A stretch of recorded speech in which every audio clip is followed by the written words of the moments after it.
Bismillahirrahmanirrahim. Assalamualaikum warahmatullahi wabarakatuh. Sahabat cerita, di YouTube pembuka ini kita mau menceritakan kisah para anbiya yang tentunya dimulai dari kisah Nabi Adam alaihissalam berdasarkan dari kajian terhadap tafsir Ibnu Katsir.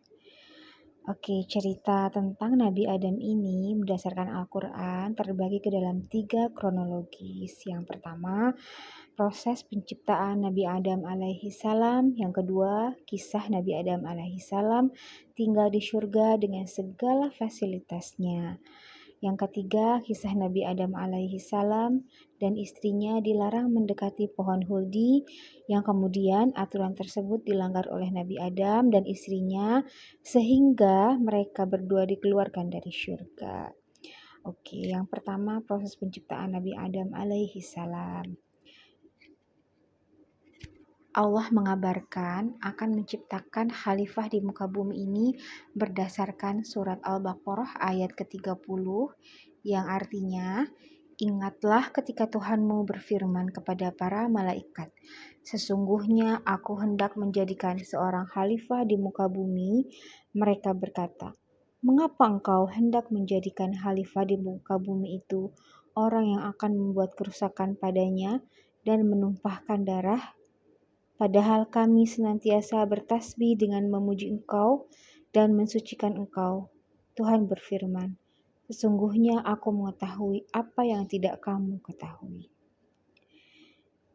Sesuai dengan ayat Al-Quran di atas, Ibnu Katsir menafsirkan ayat ini bahwa Allah Subhanahu wa Ta'ala mengabarkan karunia-Nya kepada Bani Adam dengan menyebut nama mereka di tengah para malaikat yang berada di sisinya sebelum Allah Subhanahu wa Ta'ala menciptakan mereka. Sebagaimana firman Allah, ingatlah wahai Muhammad saat Rabbmu berfirman kepada para malaikat dan kabarkanlah hal ini kepada kaummu. Proses penciptaan Nabi Adam alaihi salam. Sesungguhnya misal penciptaan Isa di sisi Allah adalah seperti penciptaan Adam. Allah menciptakan Adam dari tanah, kemudian Allah berfirman kepadanya, jadilah seorang manusia, maka jadilah dia. Menurut tafsir Ibnu Katsir, sesuai dengan ayat di atas, bahwa penciptaan Nabi Adam alaihi salam berbeda dari penciptaan Nabi Isa alaihi salam, di mana Nabi Adam alaihi salam telah Allah ciptakan langsung dari tanah, sedangkan manusia-manusia setelahnya dan pada ayat ini sesuai dengan Nabi Isa alaihi salam terbuat dari setetes air mani.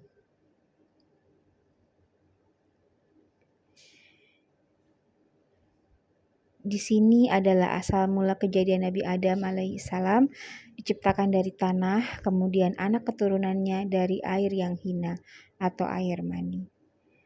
Dalam Quran surat Al-Hijr ayat 26, Allah berfirman, dan sesungguhnya kami telah menciptakan manusia Adam dari tanah liat kering yang berasal dari lumpur hitam yang diberi bentuk.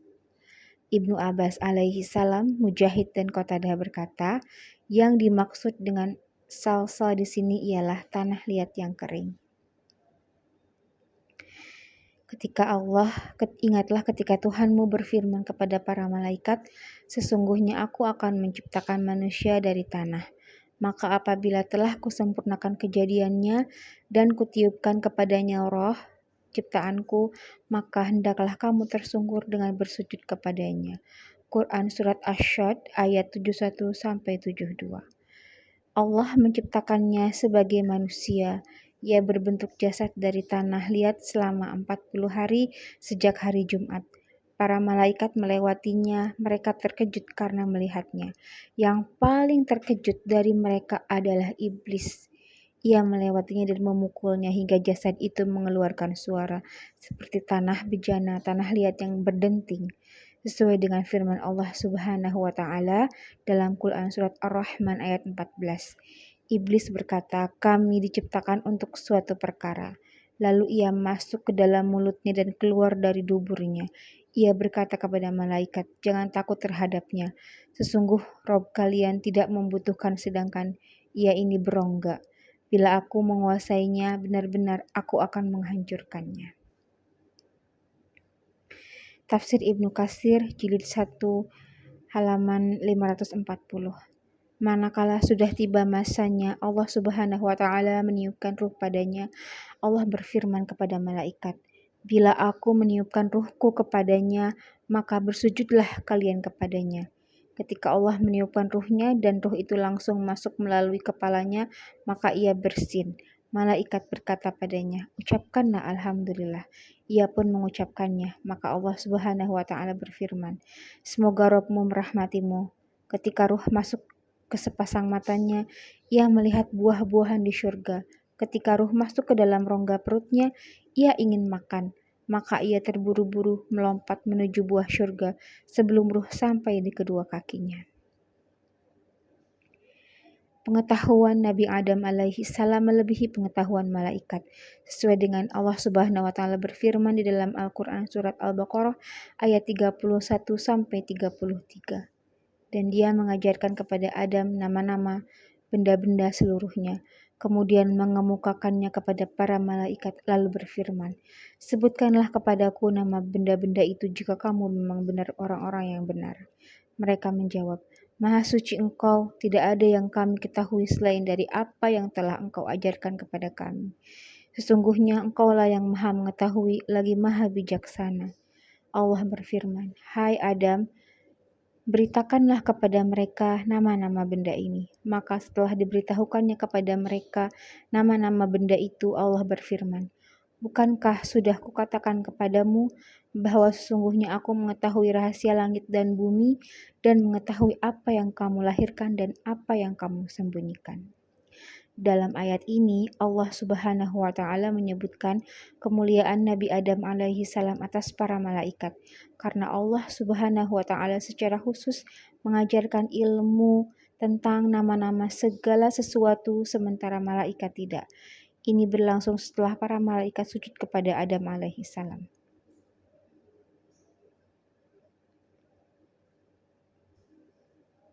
Allah mendahulukan ayat ini karena ada hubungan antara ayat ini dengan ketidaktahuan malaikat tentang hikmah diciptakannya khalifah. Manakala mereka menanyakan hal itu kepada Allah Subhanahu wa taala, maka Allah Subhanahu wa taala mengabarkan kepada mereka bahwa Dia mengetahui apa yang tidak mereka ketahui. Untuk itu selanjutnya Allah Subhanahu wa taala menyebutkan ayat ini setelah itu untuk menjelaskan kemuliaan Nabi Adam alaihi salam karena Allah Subhanahu wa taala telah memberinya kelebihan daripada mereka dalam hal ilmu. Ad-Dahhak mengatakan dari Ibnu Abbas, ia berkata, yaitu nama-nama benda yang diketahui oleh manusia, hewan, langit, bumi, daratan, lautan, unta, keledai, dan nama-nama makhluk lainnya. Ibnu Jarir mengatakan dari Al-Hasan dan Qatadah, keduanya berkata, Allah mengajarkan kepadanya nama-nama segala sesuatu. Dia menyebutkan segala sesuatu dengan nama-namanya dan umat demi umat ditampakkan kepadanya. Perintah sujud kepada Nabi Adam alaihi salam sesuai dengan Al-Baqarah ayat 34. Dan ingatlah ketika kami berfirman kepada para malaikat, sujudlah kamu kepada Adam. Maka sujudlah mereka kecuali iblis. Dia enggan dan takabur dan adalah ia termasuk golongan orang-orang yang kafir. Ini adalah kemuliaan besar dari Allah Subhanahu wa taala untuk Nabi Adam alaihi salam yang Dia karuniakan kepada anak cucunya. Allah Subhanahu wa taala mengabarkan bahwa Dia memerintahkan para malaikat untuk sujud kepada Adam alaihi salam. Maka bersujudlah para malaikat itu semuanya bersama-sama, kecuali iblis. Ia enggan ikut bersama-sama malaikat untuk sujud. Quran surat Al-Hijr ayat 30 sampai 31. Iblis menolak seraya menyombongkan diri dan ia termasuk golongan yang kafir. Allah Subhanahu wa Ta'ala berfirman kepadanya, "Apa yang menghalangimu untuk bersujud kepada apa yang aku ciptakan dengan kedua tanganku saat aku perintahkan kepadamu?" Iblis menjawab, "Aku lebih baik darinya. Aku tidak akan sujud kepada apa yang engkau ciptakan dari tanah." Allah berfirman, "Turunlah kamu dari syurga itu karena kamu sepatutnya menyombongkan diri di dalamnya. Maka keluarlah, sesungguhnya kamu termasuk orang-orang yang hina." Ketika Allah Subhanahu wa Ta'ala memerintahkan para malaikat untuk bersujud kepada Adam, perintah itu mencakup iblis karena ia sekalipun bukan dari golongan malaikat, tetapi ia menyerupai mereka dan menyerupai perbuatan mereka. Oleh karena itu, ia masuk ke dalam perintah Allah Subhanahu wa Ta'ala tersebut dan dicela karena menyalahi perintah Allah. Karenanya Muhammad bin Ishaq mengatakan dari Khalid, dari Alta, dari Taus, dari Ibnu Abbas, ia berkata, iblis sebelum bermaksiat termasuk golongan malaikat. Namanya adalah Azazil. Ia termasuk penduduk bumi, tergolong malaikat yang paling giat dan yang paling banyak ilmunya, hingga hal itu membuatnya takabur. Ia berasal dari sebuah daerah bernama Jin. Riwayat senada dari Khalid, dari Atta, dari Taus atau Mujahid, dari Ibnu Abbas atau selainnya. Ibnu Jarir dari Al-Hasan, ia berkata, iblis bukan dari malaikat sekejap pun, ia adalah asal jin, sebagaimana Adam asal manusia. Ini sanad sahih dari Al-Hasan, ucapan yang sama dikatakan oleh Abdurrahman bin Zaid bin Aslam. Syahir bin Haushab berkata, iblis termasuk jin yang diusir para malaikat. Ia ditahan oleh beberapa malaikat lalu dibawa ke langit. Diriwayatkan dari Ibnu Jarir, iblis dengki kepada Adam atas kemuliaan yang Allah berikan kepadanya. Ia berkata, aku dari api sedangkan ia dari tanah. Maka awal dosa mereka adalah kesombongan. Musuh Allah ini menyombongkan diri sehingga ia menolak untuk sujud kepada Adam. Kehidupan Nabi Adam alaihi salam di syurga. Quran Surat Al-Baqarah ayat 35-36. Dan kami berfirman, hai Adam, diamilah oleh kamu dan istrimu syurga ini dan makanlah makanan yang banyak lagi baik di mana saja yang kamu sukai, dan janganlah kamu dekati pohon ini yang menyebabkan kamu termasuk orang-orang yang zalim. Lalu keduanya digelincirkan oleh syaitan dari syurga itu dan dikeluarkan dari keadaan semula, dan kami berfirman, turunlah kamu sebagaimana kamu menjadi musuh bagi yang lain, dan bagi kamu ada di tempat kediaman di bumi dan kesenangan hidup sampai waktu yang ditentukan. Allah berfirman dalam rangka mengabarkan bentuk penghargaannya kepada Adam setelah dia memerintahkan para malaikat untuk sujud kepadanya. Maka mereka bersujud kecuali iblis. Allah mengizinkan Adam untuk masuk syurga dan tinggal di sana sesukanya, makan darinya sesukanya, yang banyak lagi baik, yakni dengan tenang, lapang, dan baik. Ada perbedaan pendapat mengenai letak syurga yang ditempati oleh Adam. Apakah terletak di langit atau di bumi? Kebanyakan ulama berpendapat yang pertama. Kemudian Adam dibuat mengantuk sebagaimana disampaikan oleh ahli kitab dari kalangan ahli Taurat dan ahli ilmu lainnya. Dari Ibnu Abbas dan lainnya, kemudian Allah mengambil salah satu tulang rusuk Adam sebelah kiri dan menutup tempatnya dengan daging. Saat itu Adam sedang tidur. Adam belum bangun hingga Allah menciptakan istrinya, Hawa, dari tulang rusuknya. Allah menciptakannya dalam bentuk seorang wanita agar Adam menjadi tenang kepadanya. Ketika Adam bangun dari tidur, ia melihat Hawa di sampingnya. Maka ia berkata, sebagaimana yang mereka katakan, Allah lebih tahu, daging, darah, dan ruhku. Maka Adam merasa tenang kepadanya. Manakala Allah menikahkan Adam dengannya, dia menjadikan hati Adam merasa tenang kepadanya. Lalu Allah berfirman, dan kami berfirman, hai Adam, diamilah oleh kamu dan istrimu syurga ini, dan makanlah makanan-makanannya yang banyak, lagi baik di mana saja yang kamu sukai. Dan janganlah kamu dekati pohon ini, yang menyebabkan kamu termasuk orang-orang yang zalim. Maka itu adalah ujian dari Allah untuk Nabi Adam alaihi salam. Para ulama berselisih pendapat tentang apa pohon tersebut. As-Sudi mengatakan dari seorang yang menyampaikan kepadanya dari Ibnu Abbas, pohon yang dilarang untuk dimakan Adam adalah anggur. Hal senada juga dikemukakan oleh Sa'ad bin Jubair As-Sudi, Asy-Sya'bi, Ja'dah bin Hubairah, dan Muhammad bin Qais As-Sudi dalam sebuah riwayat yang disebutkannya juga mengatakan dari Abu Malik dan Abu Soleh dari Ibnu Abbas, dari Murrah, dari Ibnu Mas'ud dan beberapa orang sahabat, yakni pohon anggur. Namun kaum Yahudi mengklaim pohon yang dimaksud adalah pohon gandum. Keluarnya Nabi Adam alaihi salam dari syurga, godaan syaitan terhadap Adam alaihi salam dan istrinya hingga memakan buah terlarang. Kemudian syaitan membisikkan pikiran jahat kepadanya dengan berkata, "Hai Adam, maukah saya tunjukkan kepada kamu pohon khuldi dan kerajaan yang tidak akan binasa?"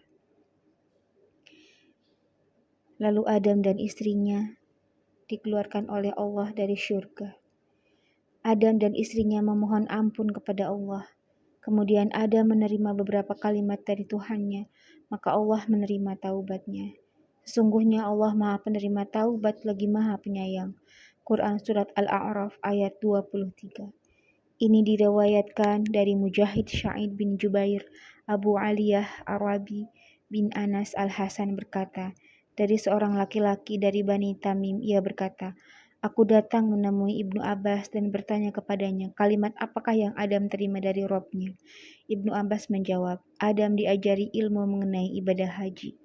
Sufyan Ats-Tsauri berkata dari Ubaid bin Umair, ia berkata, Adam berkata, "Wahai Rob, kesalahan yang telah aku lakukan apakah termasuk salah sesuatu yang telah engkau tuliskan sebelum engkau menciptakan atau sesuatu yang aku buat sendiri dari diriku?" Allah menjawab, "Sesuatu yang telah aku tulis atasmu sebelum aku menciptakanmu." Adam berkata, "Sebagaimana engkau telah menulisnya atasku, maka ampunilah aku." Keluarnya Adam bersama istrinya dari syurga. Quran Surat Al-Baqarah ayat 38, kami berfirman, "Turunlah kamu semuanya dari syurga itu, kemudian jika datang petunjukku kepadamu, maka barang siapa yang mengikuti petunjukku, niscaya tidak ada kekhawatiran atas mereka, dan tidak pula mereka bersedih hati. Adapun orang-orang yang kafir dan mendustakan ayat-ayat kami, mereka itu penghuni neraka, mereka kekal di dalam selamanya." Penurunan yang kedua ini disebutkan karena berkaitan dengan yang disebutkan sesudahnya.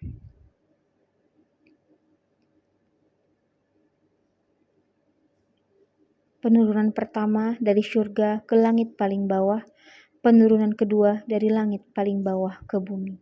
Wallahu a'lam.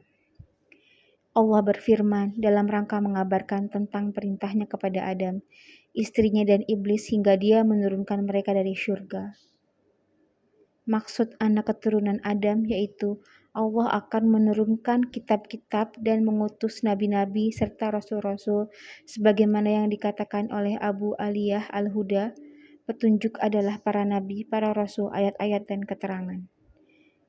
Sekian sahabat cerita kisah tentang Nabi Adam alaihi salam.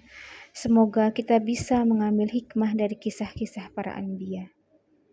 Wassalamualaikum warahmatullahi wabarakatuh.